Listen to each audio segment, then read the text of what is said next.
Lapangkanlah tempat kemahmu, bentangkan tenda kediamanmu. Jangan menghemat, panjangkan talinya dan pancangkan kokoh patukmu. Lapangkanlah tempat kemahmu, bentangkan tenda kediamanmu. Jangan menghemat, panjangkan talinya dan pancangkan kokoh patukmu. Sebab engkau kan mengemban ke kanan ke kiri.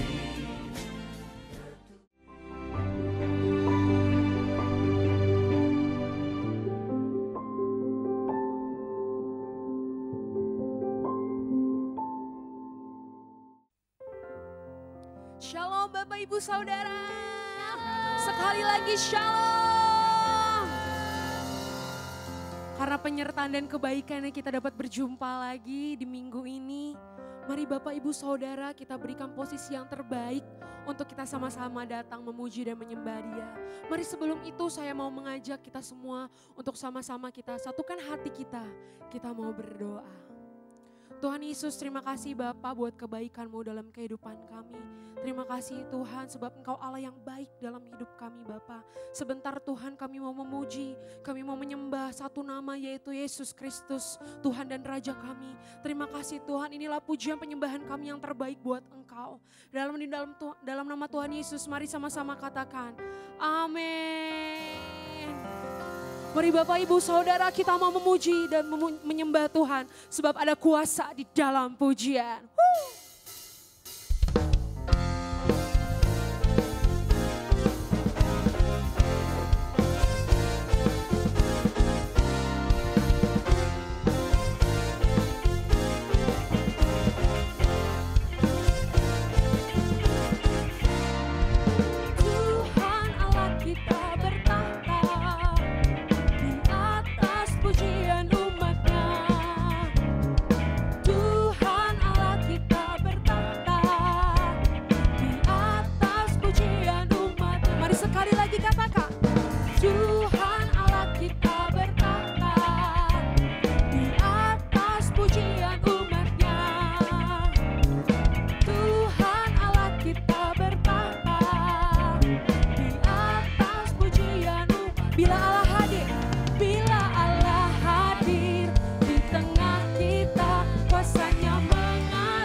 Kuasa dalam pujian. Sekali lagi, come on.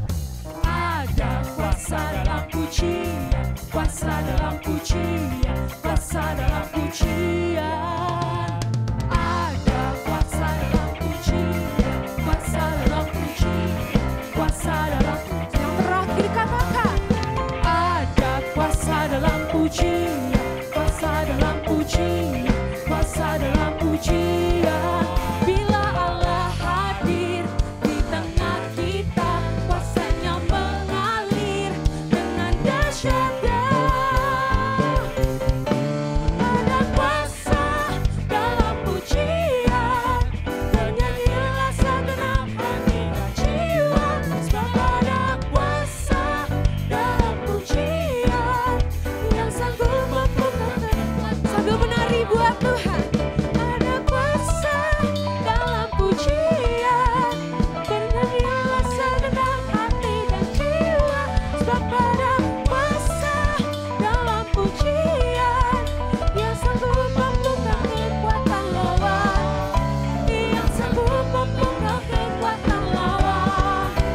saudara sama-sama katakan. Terpujilah nama-Mu Tuhan, kuat dan penuh kemuliaan. Satu suara kami nyatakan, kebesaran-Mu tetap selamanya. Terpujilah nama-Mu Tuhan, ajaib dan penuh keagungan. Mari satu hati katakan, satu hati kami nyatakan, kerajaan-Mu, kerajaan-Mu kekal selamanya.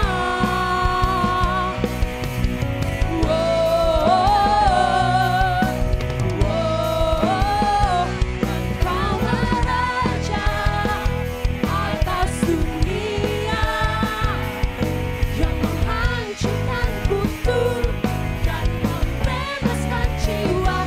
Kami bersorak, bertepuk tangan. Engkau Tuhan percaya dan memerintah untuk selamanya. Terpujilah nama-Mu Tuhan, ajaib dan penuh keagungan. Ajaib dan penuh keagungan. Satu hati kami nyatakan, kerajaan-Mu kekal selamanya.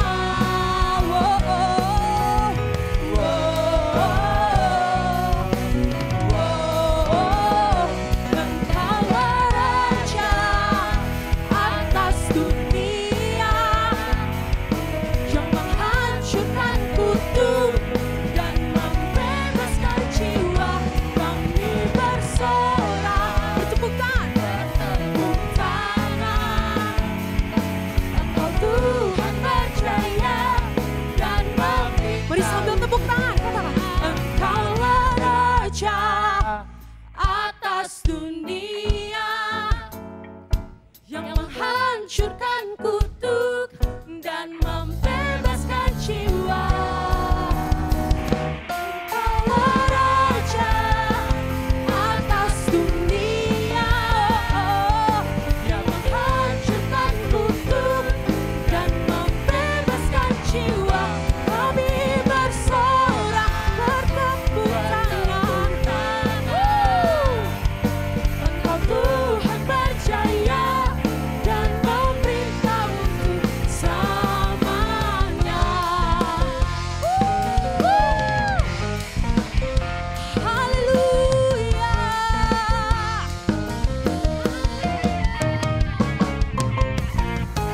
Haleluya. Sorakan haleluya. Terpuji nama-Mu Tuhan. Mari Bapak Ibu Saudara angkat tangan kita tinggi-tinggi buat Tuhan. Kami mengangkat tangan kami tinggi Bapa, sebab Engkau Allah kami yang baik. Sebab nama-Mu indah Tuhan dalam kehidupan kami. Yesus, Kau sungguh baik. Yesus, nama-Mu indah. Yesus, ku cinta Kau selalu. Ku tinggikan, ku agungkan selamanya.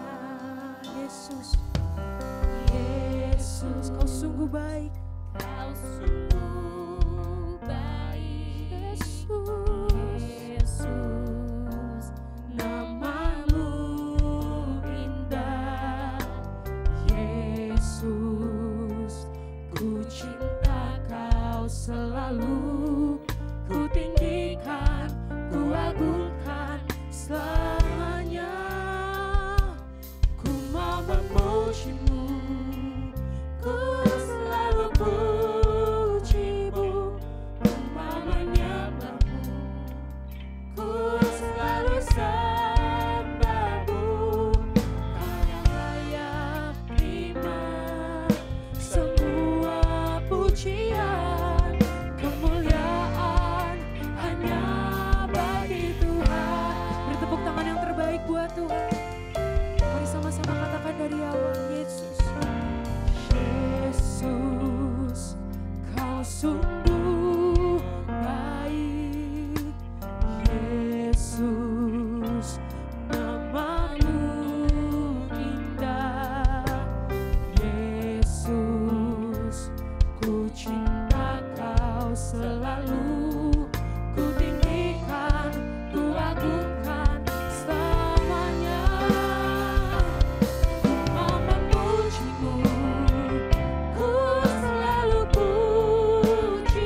katakan, mau memujimu, ku selalu pujimu, ku mau menyembahmu, ku selalu sembahmu, kau yang layak terima semua pujian, kemuliaan hanya bagi Tuhan.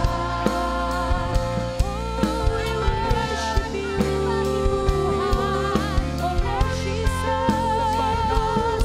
Shikirala-berala-berala. Mari Bapak Ibu Saudara, mari datang menyembah Dia. Mari bangun mesbahmu dengan Tuhan.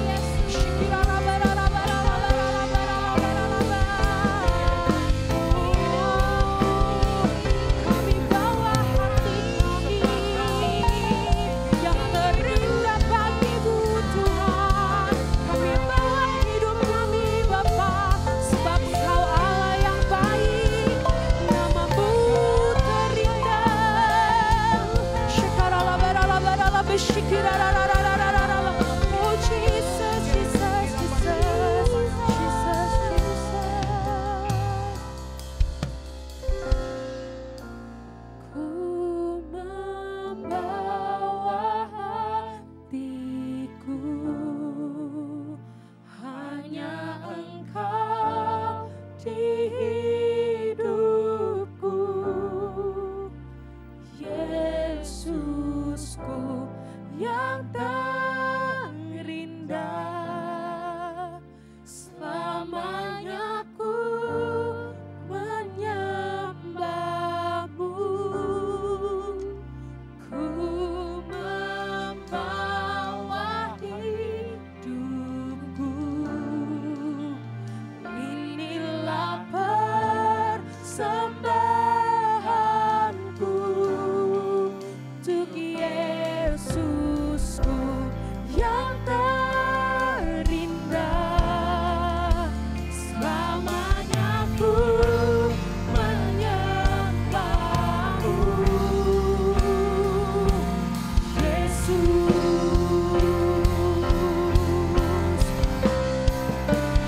Ku membawa hatiku, hanya Engkau di hidupku, Yesusku yang terindah. Selamanya ku menyembahmu, ku membawa hidupku. Inilah persembahanku untuk Yesusku yang terindah. Selamanya ku menyembahmu, Yesus. Jiwaku tenang di hadirat-Mu. Hati kami Tuhan aman di dalam kasih-Mu. Hatiku aman dalam kasih-Mu. Oh jiwaku tenang, jiwaku tenang di hadirat-Mu. Hati kami aman dalam hadirat-Mu.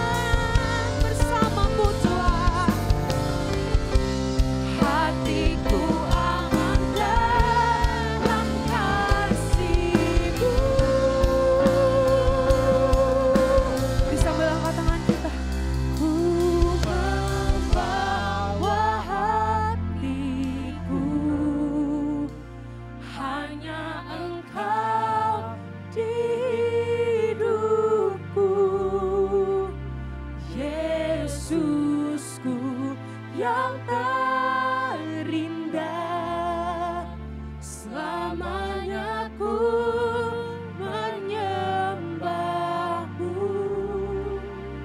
ku membawa hidupku. Inilah persembahanku untuk Yesusku yang terindah, selamanya ku menyembahmu, Yesus. Mari sambil angkat tangan kita buat Tuhan. Ku membawa hatiku, hanya Engkau di hidupku, Yesusku yang terindah, selamanya ku menyembahmu. Bawa hidup kami, membawa inilah persembahanku, inilah persembahanku untuk Yesusku yang terindah, selamanya ku menyembah, selamanya ku menyembahmu, selamanya ku menyembahmu.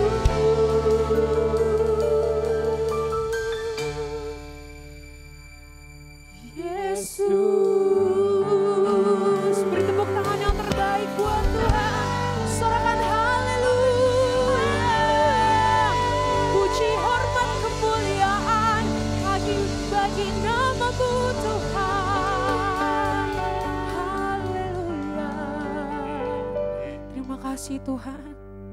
Kami rasakan hadirat-Mu Tuhan penuhi setiap kami. Kami rasakan kebaikan-Mu. Kami rasakan indahnya hadirat-Mu Bapa. Terima kasih Tuhan memberikan kami kesempatan untuk kami dapat datang kepadamu, menyembah Engkau, memuji Engkau, meninggikan Engkau Bapa. Sebentar Tuhan kami mau mendengarkan setiap kebenaran firman-Mu. Kiranya Tuhan Kau yang memberkati setiap kami, Kau yang bukakan roh kami, mata rohani kami, telinga rohani kami, supaya kami dapat mengerti apa yang jadi maunya Tuhan dalam kehidupan kami. Terima kasih Tuhan, terima kasih Bapa. Hanya di dalam nama Tuhan Yesus, mari sama-sama katakan, amin. Shalom Bapak Ibu Saudara, selamat hari Minggu. Kiranya Tuhan terus memimpin, menuntun, dan membimbing hidup kita. Akhir-akhir ini banyak pembicaraan mengenai nabi palsu. Beberapa orang beranggapan apabila hamba Tuhan atau pendeta berdoa dan bernubuat, lalu apa yang dia katakan belum terjadi, maka hamba Tuhan atau pendeta tersebut dianggap sebagai nabi palsu. Hal ini pernah menjadi perbincangan di awal pandemi bahkan sampai hari ini. Itulah sebabnya edisi Voice of Pentecost kali ini akan membahas mengenai kenabian yang sejati. Untuk meluruskan pandangan-pandangan dan pembahasan mengenai nabi palsu dan hukuman mati bagi nabi palsu. Di dalam Ulangan 18 ayat 20-22 dikatakan, seorang nabi palsu layak mendapatkan hukuman mati karena dua alasan. Yang pertama, mengucapkan demi nama Tuhan perkataan yang tidak Tuhan perintahkan. Yang kedua, berkata-kata demi nama Allah lain. Arti yang kedua ini sangat jelas, yaitu secara jelas menggunakan nama Allah lain. Namun, perihal alasan yang pertama, apakah tandanya seseorang mengucapkan demi nama Tuhan sesuatu yang tidak Tuhan perintahkan? Bagaimanakah mengukur perkataan tersebut terjadi atau tidak? Tentu jawabannya adalah menunggu.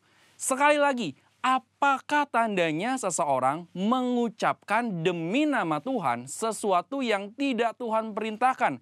Bagaimanakah mengukur perkataan tersebut terjadi atau tidak? Jawabannya hanya menunggu. Bisa cepat, lama, atau sangat lama. Seperti halnya mengenai hari penghakiman. Maka dari itu, terjadi atau belum terjadinya suatu nubuatan bukanlah aturan kaku dan kriteria utama untuk menentukan kenabian yang sejati. Melainkan ada beberapa kriteria lain yang lebih komprehensif atau lengkap. Pertama, kesesuaian dengan nabi lain dan firman Tuhan secara keseluruhan. Kedua, berasal dari Tuhan walaupun terkadang tidak sesuai dengan kehendak pribadi sang nabi itu sendiri. Ketiga, membawa umat ke dalam rencana Allah. Keempat, tidak mencuri kemuliaan Tuhan. Kelima, karakter nabi yang sesuai dengan karakter Allah. Kriteria ini lebih tepat untuk melihat kenabian yang sejati. Lalu pertanyaan berikutnya, bagaimana dengan hukuman mati bagi nabi palsu dengan cara melemparinya dengan batu? Rasanya hal ini sudah tidak lagi relevan. Karena ini berarti pezina, penyembah berhala, pelanggaran yang tidak dapat diampuni juga harus dihukum mati dengan dilempari batu. Tercatat ada 36 pelanggaran dalam hukum Taurat yang layak mendapatkan hukuman mati. Secara teologis, bagi orang percaya, hukum Taurat yang bersifat hukum sipil dan seremonial sudah digenapi. Karena apa? Karena sudah digenapi oleh Tuhan Yesus. Masih ingat bagaimana Tuhan Yesus tidak menghukum seorang pezina?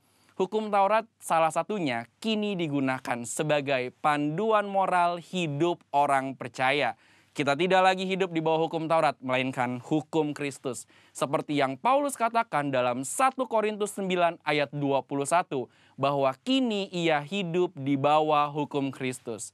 Kenabian yang sejati ini penting bagi kehidupan orang percaya zaman now. Dari Ulangan 18 ayat 9 sampai 22, kita dapat menarik dua pelajaran, yaitu Tuhan masih berbicara kepada kita sampai sekarang ini. Dan suara kenabian adalah karunia Allah untuk meneguhkan umatnya, sekaligus melambangkan kerinduan Allah untuk tetap dapat berkomunikasi dengan kita.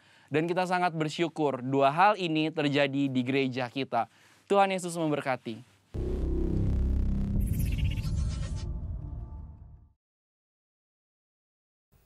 Puji nama Tuhan, Shalom Bapak Ibu Saudara sekalian.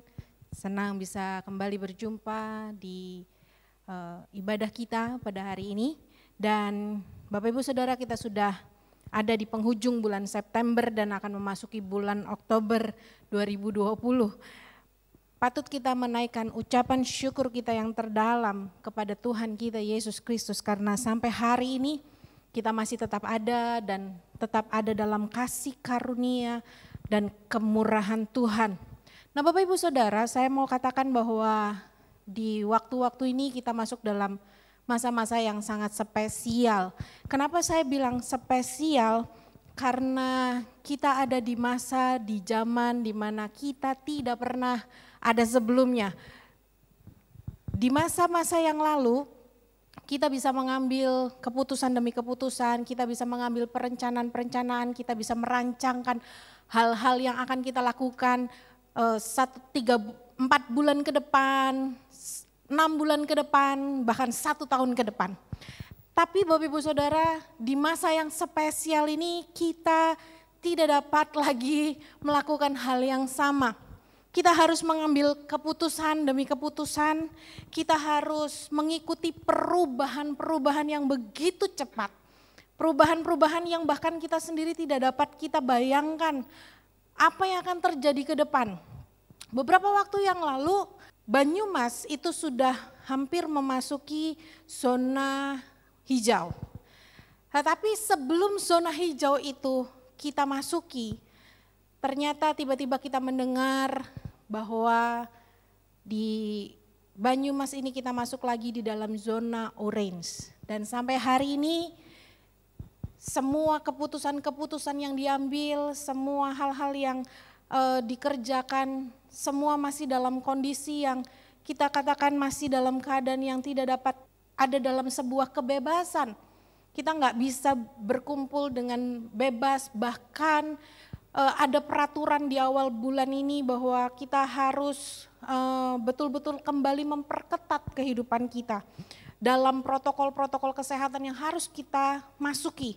Nah Bapak Ibu Saudara, di masa yang dikatakan spesial ini dengan semua perubahan yang begitu cepat, dengan semua prediksi-prediksi yang mungkin membuat kita khawatir di tengah segala hal yang mengatakan bahwa kondisi ini adalah kondisi yang baik, tetapi juga tidak sedikit yang mengatakan kondisi ini adalah kondisi yang buruk. Bapak Ibu Saudara, kita memerlukan yang namanya hikmat. Di masa di mana kondisi menekan kita begitu kuat, kita perlu hikmat. Nah, pada hari ini kita akan belajar tentang hikmat. Apa itu hikmat? Definisi hikmat menurut Kamus Besar Bahasa Indonesia adalah penggunaan suatu pengetahuan dengan benar. Penggunaan suatu pengetahuan dengan benar. Sedangkan menurut bahasa Ibrani, hikmat itu berarti sangat berhati-hati, bertindak bijaksana dan menjadi ahli.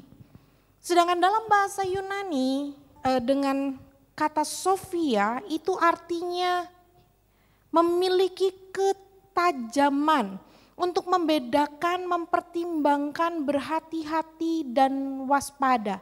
Dan dalam bahasa Inggris saya harus sampaikan semua definisi ini supaya kita bisa memahami kenapa kita membutuhkan hikmat di waktu-waktu ini. Bahasa Inggris mengambil kata wisdom memiliki pengertian bahwa hikmat itu adalah pemahaman dan pengertian yang dalam mengenai orang, barang, kejadian dan atau situasi yang menghasilkan kemampuan untuk menerapkan persepsi, penilaian dan perbuatan sesuai pengertian tersebut. Nah Bapak Ibu Saudara, kita membutuhkan hikmat untuk bisa mengambil keputusan-keputusan. Kita membutuhkan hikmat untuk berkata-kata, kita membutuhkan hikmat untuk mensikapi semua keadaan. Kita membutuhkan hikmat untuk bisa melewati hal dan melewati masa yang spesial di waktu-waktu ini. Nah, Bapak Ibu Saudara, kalau kita baca di dalam Amsal pasal yang ke-8 ayat yang ke-12 bagian A, kenapa kita butuh hikmat? Amsal pasal yang ke-8 ayat yang ke-12 bagian A mengatakan seperti ini Bapak Ibu Saudara. Aku hikmat tinggal bersama-sama dengan kecerdasan.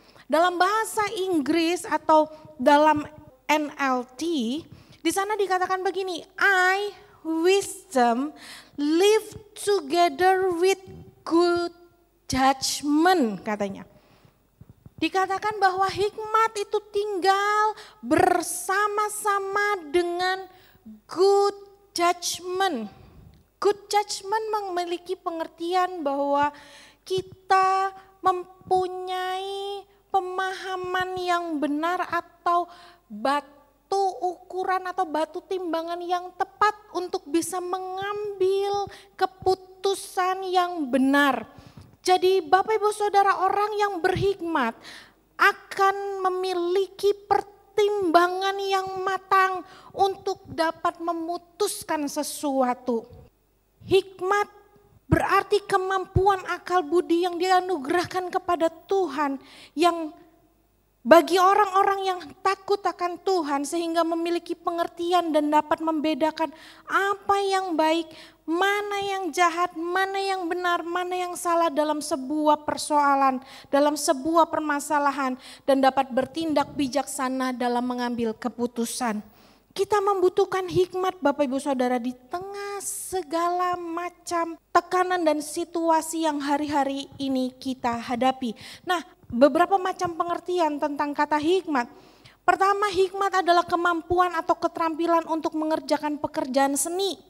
Jadi seseorang yang bisa mengerjakan karya seni yang indah bisa dikatakan bahwa orang itu punya hikmat. Ada juga yang memberikan pengertian hikmat itu adalah kemampuan untuk memahami, mengatasi masalah kehidupan sehari-hari.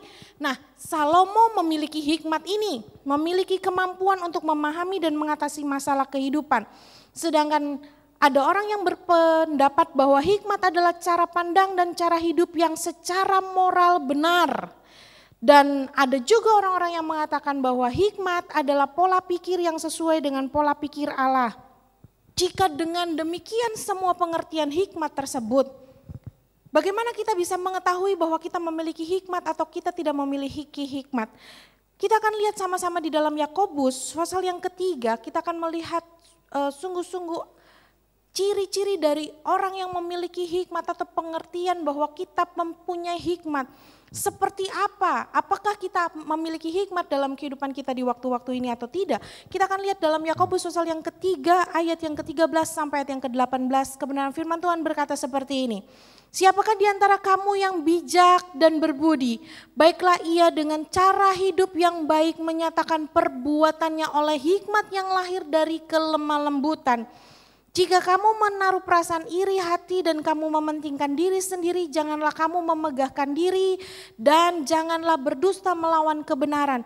Itu bukan hikmat yang datang dari Allah, tetapi dari dunia, dari nafsu manusia, dari setan-setan. Sebab di mana ada iri hati dan mementingkan diri sendiri, di situ ada kekacauan dan segala macam perbuatan jahat. Tetapi hikmat yang dari atas adalah pertama-tama murni, selanjutnya pendamai, peramah, penurut, penuh belas kasihan dan buah-buah yang baik, tidak memihak dan tidak munafik, dan buah yang terdiri dari kebenaran ditaburkan dalam damai untuk mereka yang mengadakan damai. Nah, Bapak Ibu Saudara, hari ini kita akan melihat ciri-ciri hikmat yang harus kita miliki, karena hikmat itu bukan hanya satu. Hikmat itu ada yang di sini dikatakan ada hikmat dunia, ada hikmat yang bukan berasal dari Allah, ada hikmat yang berasal dari nafsu manusia dan dari setan-setan, kata Yakobus pasal yang ketiga ini. Nah, karena itu mari kita cross check dalam kehidupan kita. Apakah kita memiliki hikmat yang berasal dari atas? Ciri-ciri hikmat yang berasal dari atas yang pertama itu adalah murni. Bapak Ibu Saudara, hikmat yang berasal dari atas, yang berasal dari Allah, yang berasal dari pengertian dan berasal dari takut akan Tuhan. Karena Amsal pasal yang pertama ayat yang ke-7 mengatakan takut akan Tuhan adalah permulaan dari hikmat. Hikmat tersebut adalah murni. Murni artinya bersih, dipakai kata pure, dipakai kata clean. Murni, bersih, tidak terkontaminasi apapun, bukan palsu, tidak tercemar dengan kebenaran-kebenaran sendiri, tidak ada hoax. Jadi hikmat yang berasal dari atas itu murni. Bahkan dikatakan di dalam Mazmur diuji dengan peleburan perak, katanya murni, bersih, asli. Bahasa kita sekarang adalah Alkitabiah gitu ya. Jadi sesuai dengan apa yang dituliskan, tidak ditambah dan tidak dikurangi. Itu hikmat yang berasal dari atas yang pertama. Hikmat yang berasal dari atas yang kedua adalah pendamai. Pendamai. Jadi Bapak Ibu Saudara, kalau kita merasa bahwa saya memiliki hikmat yang berasal dari Allah, saya merasa saya memiliki hikmat yang berasal dari atas, tetapi ketika kita tidak membawa damai sejahtera, ketika apa yang kita lakukan tidak membawa damai sejahtera, ketika apa yang kita kerjakan tidak membawa damai sejahtera, ketika apa yang kita katakan tidak membawa damai sejahtera, melainkan membawa ketakutan, maka itu bukanlah hikmat yang berasal dari Allah. Itu bukanlah hikmat yang berasal dari atas. Yang ketiga, Hikmat yang berasal dari Allah atau yang berasal dari atas itu adalah peramah. Peramah. Peramah bukan hanya sekedar kalau ketemu orang kemudian menyapa, bukan. Dalam bahasa Inggris dipakai kata gentile, gentle. Ini menunjukkan sikap yang tepat sesuai keberadaannya. Ini menunjukkan sifat atau sikap yang tepat sesuai dengan keberadaannya atau bertingkah laku seperti yang seharusnya. Jadi Bapak Ibu Saudara, ketika kita mengatakan kita memiliki hikmat yang dari atas, maka apa yang kita lakukan, apa yang kita kerjakan, apa yang kita katakan itu sesuai dengan yang seharusnya. Kalau kita berkata kita adalah anak-anak Allah, maka kita bertingkah laku yang sesuai dengan identitas kita. Itu namanya peramah, sesuai dengan keberadaannya, tepat seperti keberadaannya. Kalau zaman dahulu itu banyak orang masih menggolong-golong atau menggolongkan kasta manusia. Ada yang mengatakan bahwa saya dari kasta ini dan bahkan tidak sedikit yang mengatakan saya darah biru atau bangsawan. Nah, orang yang dikatakan peramah atau gentle ini adalah orang yang bertingkah laku sesuai dengan kastanya. Kalau dia bangsawan ya dia harus bertingkah laku sebagaimana seorang bangsawan. Kalau dia berkata, sekali lagi kalau dia berkata dia adalah anak Allah, dia harus bertingkah laku seperti yang seharusnya. Hikmat yang berasal dari atas yang keempat adalah penurut. Penurut ini bolak-balik diomong, penurut ini selalu dikatakan oleh hamba Tuhan dan kita selalu mendengar penurut adalah sikap yang penuh dengan ketaatan. Taat dalam segala sesuatu. Taat seperti apa yang dikatakan oleh kebenaran. Taat seperti apa yang seharusnya dilakukan. Itu penurut. Dan kemudian penuh belas kasihan. Penuh dengan belas kasihan, hikmat yang berasal dari atas itu penuh dengan belas kasihan. Apa artinya? Artinya dia memiliki empati dan simpati. Nah Bapak Ibu Saudara, apakah sampai hari ini kita masih memiliki dan memelihara empati dan simpati? Itu yang harus kita lihat dalam kehidupan kita. Yang berikutnya menghasilkan buah yang baik. Orang yang memiliki hikmat dari atas, dia memiliki buah yang baik. Apa yang dilakukannya, apa yang dikerjakannya, apa yang dikatakannya akan berdampak hal-hal yang baik. Kadang-kadang ketika kita mengatakan atau ketika kita melakukan sesuatu, seringkali kita tidak memikirkan dampak dari apa yang kita katakan dan kita lakukan. Tetapi orang yang memiliki hikmat daripada Allah, dia akan memikirkan dampak karena dia harus menghasilkan buah-buah yang baik. Yang berikutnya, yang ketujuh, ciri-ciri orang yang memiliki hikmat adalah orang itu tidak memihak.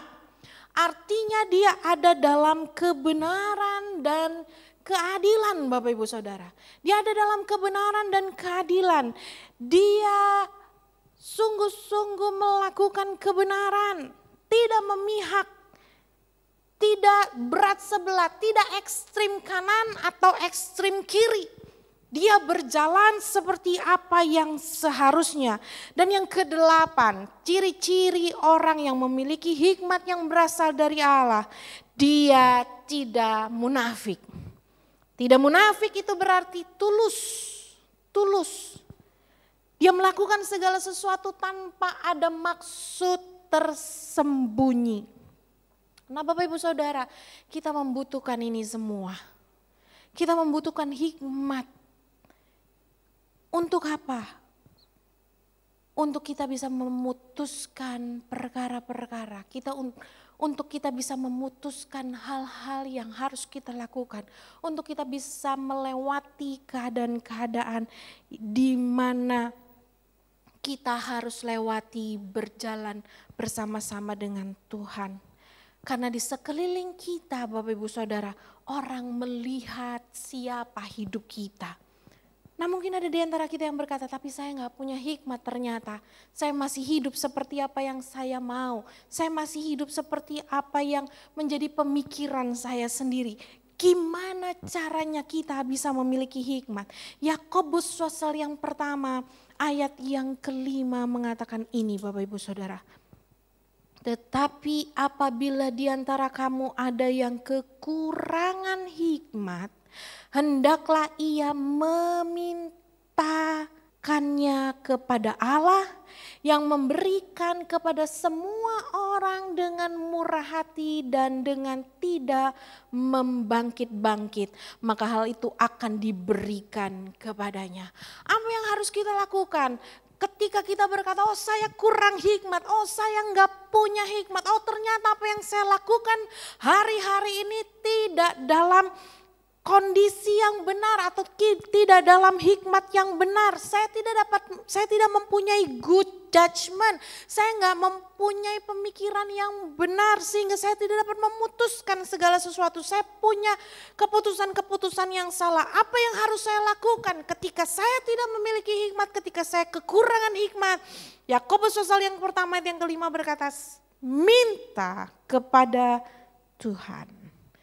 Baiklah kita memintanya kepada Dia, sebab Bapa kita itu sumber hikmat. Roh Kudus, Dia akan memampukan kita ada dalam hikmat-Nya, dan pemikiran Kristus akan membuat kita penuh dengan apa yang menjadi kehendak Tuhan dalam kehidupan kita. Minta kepada Bapa hari ini, minta kepada Allah kita. Tuhan, aku mau hikmat supaya aku dapat memutuskan dengan benar, supaya aku dapat memutuskan atau supaya aku dapat melakukan hal yang benar, supaya aku dapat berkata-kata dengan benar, supaya apa yang aku lakukan memuliakan nama Tuhan. Di tengah segala sesuatu yang terjadi, biar kita memiliki hikmat. Hikmat yang paling tinggi adalah ketika kita berpikir dengan pola pikir Allah. Hikmat ini akan membuat kita mampu menjadi pelaku-pelaku firman Tuhan. Nah Bapak Ibu Saudara, sekali lagi, waktu-waktu ini adalah waktu-waktu yang spesial. Kenapa spesial? Karena menuntut perubahan yang begitu cepat. Karena banyak kejadian-kejadian yang tidak terduga. Karena banyak hal-hal yang terjadi dalam kehidupan kita. Kita butuh hikmat.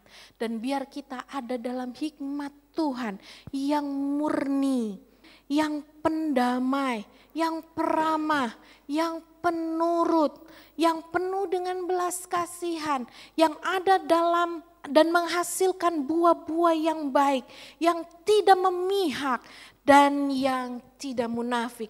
Sehingga kehidupan kita bisa memiliki good judgment, kita bisa memiliki kemampuan untuk kita bisa mengambil keputusan-keputusan terbaik, mengambil perbuatan-perbuatan yang baik, menyatakan perbuatan-perbuatan yang baik, dan bahkan kita bisa mengatakan hal-hal yang terbaik di tengah situasi yang makin sulit ini. Amin. Mari sama-sama kita berdoa. Bapa, kami mengucap syukur untuk kebenaran yang kami terima hari ini. Di tengah segala sesuatu yang sulit yang ada di tengah-tengah kami. Tapi Tuhan, kami berdoa hari ini, kami bersyukur karena kami tahu kami harus belajar. Kami harus tetap memiliki hikmat yang berasal daripada Tuhan. Biar Tuhan yang menolong kehidupan kami. Jika ada di antara kami umat-Mu yang hari ini kekurangan hikmat, yang hari ini Tuhan masih mengambil keputusan-keputusan yang salah, yang sampai hari ini masih berkata-kata dengan kata-kata yang salah, yang sampai hari ini kami masih memiliki sikap-sikap yang salah karena kami kekurangan hikmat.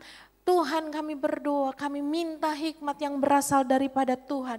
Hikmat yang murni, hikmat yang mendatangkan damai sejahtera. Hikmat yang penuh dengan hal-hal yang baik dan membuat kami dapat berdampak bagi banyak orang. Tuhan yang menolong kehidupan kami agar kami boleh ada di dalam hikmat-Mu. Sehingga setiap kata-kata yang keluar, setiap perbuatan yang kami lakukan, setiap tindakan yang kami kerjakan, semuanya berasal daripada Tuhan. Terima kasih Bapa, kami ucap syukur karena itu Tuhan, kami percaya waktu kami berjalan dalam hikmat Tuhan, maka hidup kami akan berdampak bagi banyak orang dan nama-Mu dipuji, dipermuliakan melalui kehidupan kami. Bila sebentar kami akan kembali kepada seluruh kegiatan dan aktivitas kami percaya Engkau yang menolong setiap kehidupan kami. Karena itu Bapa, kami saat ini menerima segala rahmat, berkat, anugerah dari Allah Bapa, kasih sayang dari Yesus Kristus Tuhan yang menyertai kehidupan kami dan kuasa Roh Kudus yang menolong kami menjadi pelaku-pelaku firman Tuhan mulai dari hari ini sampai selama-lamanya di dalam nama Tuhan Yesus Kristus. Amin.